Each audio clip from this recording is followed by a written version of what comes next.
Dugaan ijazah palsu Presiden ke-7 RI Joko Widodo kembali digelar di Pengadilan Negeri hari ini.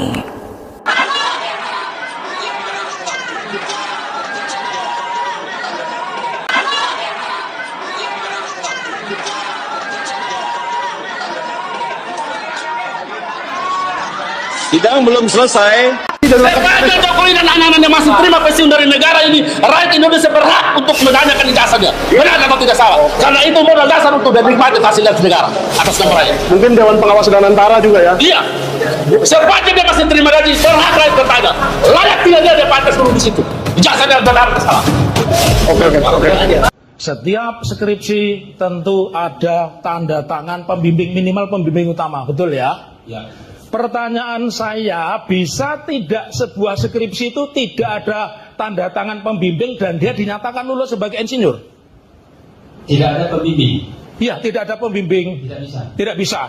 Berarti pertanyaan Anda, perjawaban Anda sama dengan Kanjeng Pangeran Haryo Bagas, ya, PhD. Itu beliau mengatakan seperti itu. Jadi di UGM tidak mungkin skripsi kosong itu bisa lulus sarjana, apapun sarjananya.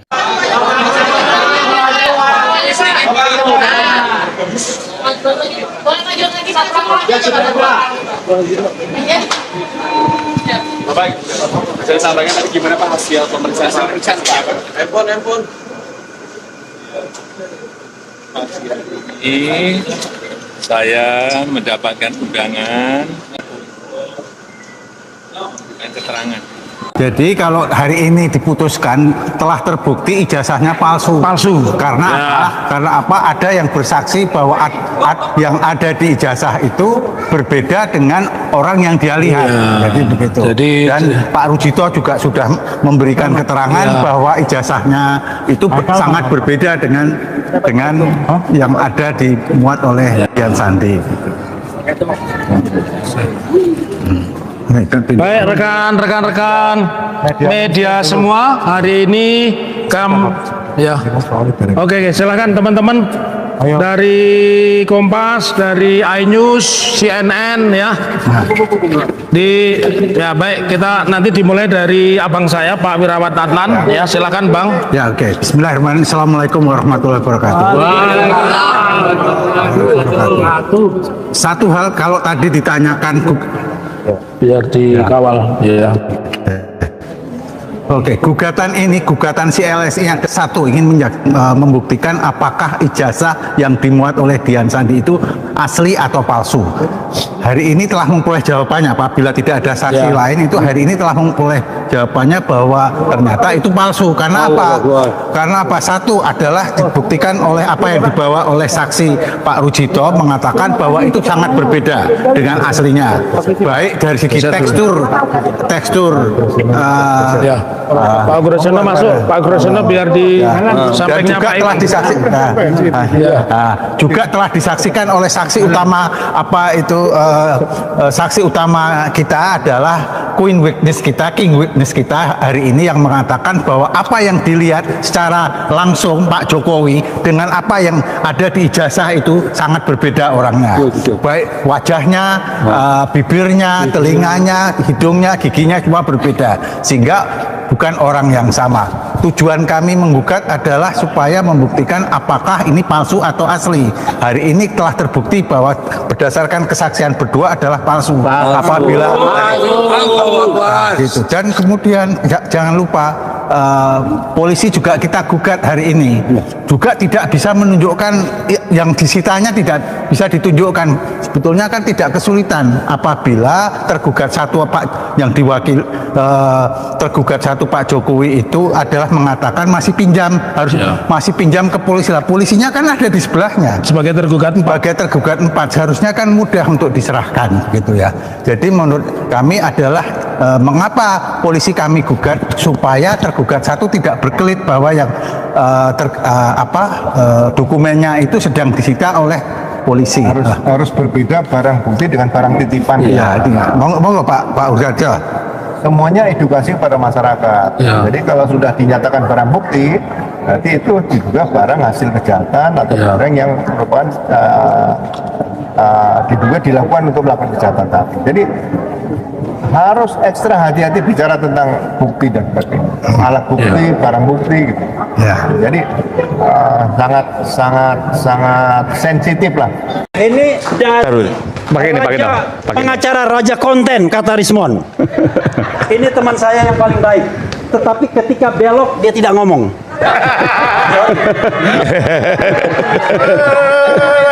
Udah. Oke. Udah. Jangan, Bang, jangan dong, Bang, jangan. Udah. Satu abad terakhir, kita kerap menyaksikan negara kuat jatuh lantaran pemimpinnya meletakkan dirinya di atas peranata hukum, di atas sistem yang adil, dan di atas kesetiaan sejati terhadap negara dan rakyatnya. Kita ingat penguasa Prancis sebelum revolusi Prancis 1789, banyak yang absurd. Louis XIV, Louis XVI, bahkan dikatakan l'État c'est moi, negara adalah saya, hukum adalah saya, konstitusi adalah saya.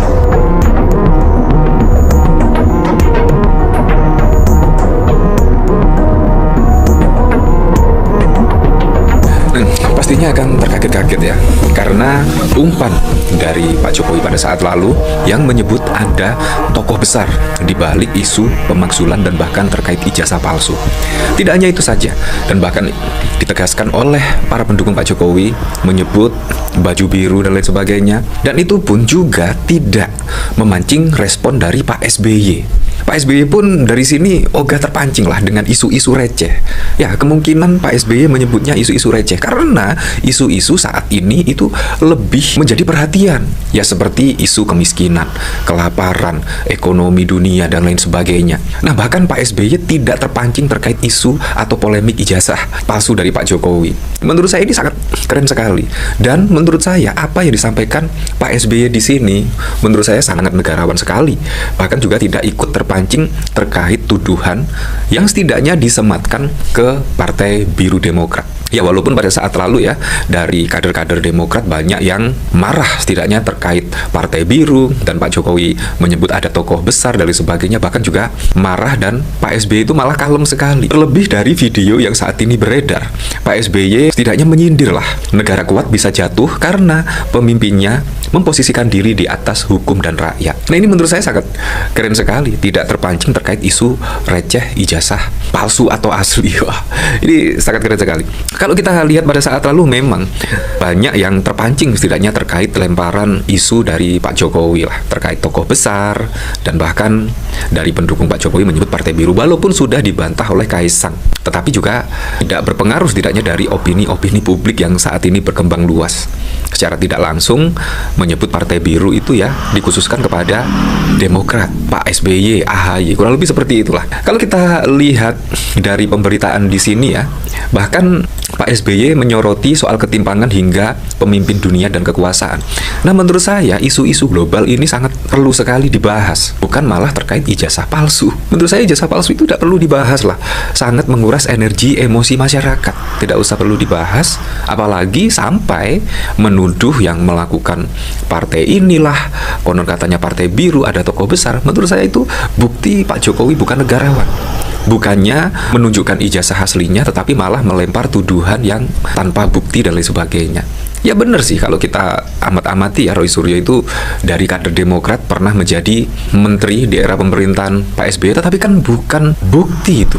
Karena Roy Suryo pada 2019 yang lalu sudah mundur dari kader Demokrat. Bahkan Roy Suryo juga menantang setidaknya ya terkait tuduhan ini untuk memeriksa rekening. Wah, apakah ada transferan atau apa? Kalau ada yang membackup pastinya juga ada cuan lah, kurang lebih seperti itu. Pakar telematika Roy Suryo baru-baru ini menyampaikan klaimnya terkait tokoh besar di balik isu ijazah palsu Presiden ke-7 Jokowi. Dugaan tokoh besar menggelinding bak bola panas yang akhirnya membuat Partai Demokrat jadi sasaran sejak spekulasi tentang Partai Biru sebagai dalang menyeruak. Sebagai pihak yang menuduh ijazah Jokowi palsu, Roy Suryo siap rekeningnya diperiksa setelah dikait-kaitkan dengan mantan partainya Demokrat. Roy Suryo sudah 15 tahun menjadi kader Partai Demokrat, bergabung sejak 2005 dan mengundurkan diri pada 11 Maret 2020. Oh, jadi 2020 Roy Suryo mengundurkan diri ya. Spekulasi jika isu ijazah palsu bukan sekedar asli atau tidak disampaikan oleh Jokowi sambil menyorot pemakzulan putranya, Wakil Presiden Gibran Rakabuming Raka.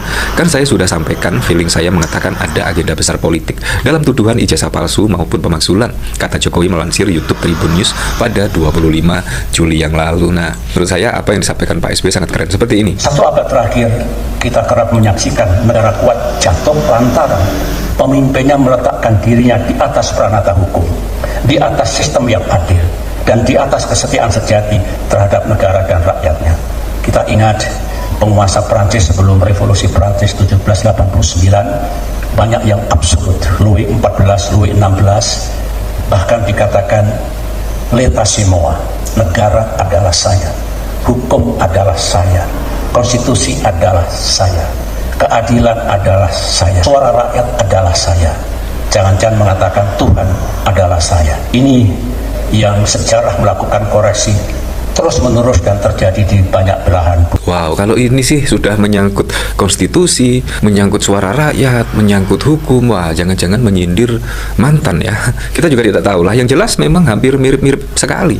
Apalagi pada saat lalu juga kasus Tom Lembung disorot oleh masyarakat Indonesia, kasus Hasto Kristianto, dan masih banyak lagi lah yang tersandung kasus hukum. Ya, semisal sudah disebut-sebut oleh persidangan, tetapi sampai saat ini pun juga tidak ada aparat yang bertindak. Nah, menurut saya itu juga sangat timpang sekali. Ketimpangan jadi bukan antara masyarakat, orang kaya, orang miskin, tetapi juga hukum sangat timpang sekali. Bagi yang berada di koalisi ataupun yang berada di luar pemerintahan, itu sangat terlihat sekali lah. Seharusnya juga hukum itu adil lah. Nah, dari sini saya juga penasaran, kira-kira Oke, kita mulai dari apa yang terjadi di pengadilan negeri dulu ya. Sidang gugatan perdata soal ijazah ini kemarin kembali digelar. Pihak yang menggugat membawa beberapa saksi ke persidangan. Salah satu yang lagi ramai dibahas adalah kesaksian dari seorang bernama Pak Rujito. Menurut pengacara penggugat, saksi ini bilang kalau ada perbedaan bentuk fisik atau tekstur antara ijazah yang asli dengan ijazah yang selama ini beredar di publik. Selain itu, mereka juga mempertanyakan soal urusan kampus. Salah satunya soal tanda tangan dosen pembimbing di skripsi. Kata mereka, aturan UGM itu ketat. Nggak mungkin ada mahasiswa yang bisa lulus jadi sarjana kalau skripsinya nggak ada tanda tangan dosen pembimbingnya. Makanya, pihak penggugat merasa di atas angin dengan kesaksian-kesaksian ini.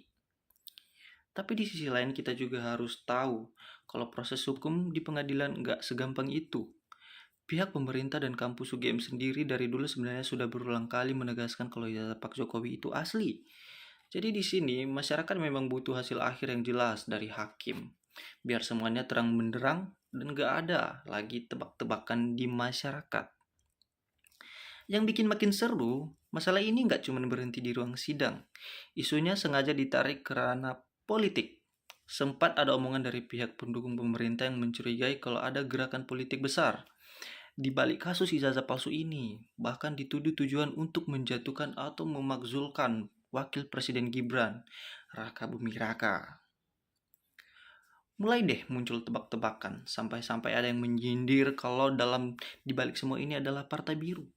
Siapa lagi kalau bukan Demokrat yang sering diidentikan dengan warna biru. Nama pakar telematika Roy Suryo juga ikut keseretan karena dulu beliau memang pernah juga keder Demokrat. Karena namanya dibawa-bawa, Roy Suryo langsung angkat bicara dong. Beliau menegaskan kalau dia sudah keluar dari Demokrat sejak tahun 2020 lalu. Malahan Roy Suryo menantang balik.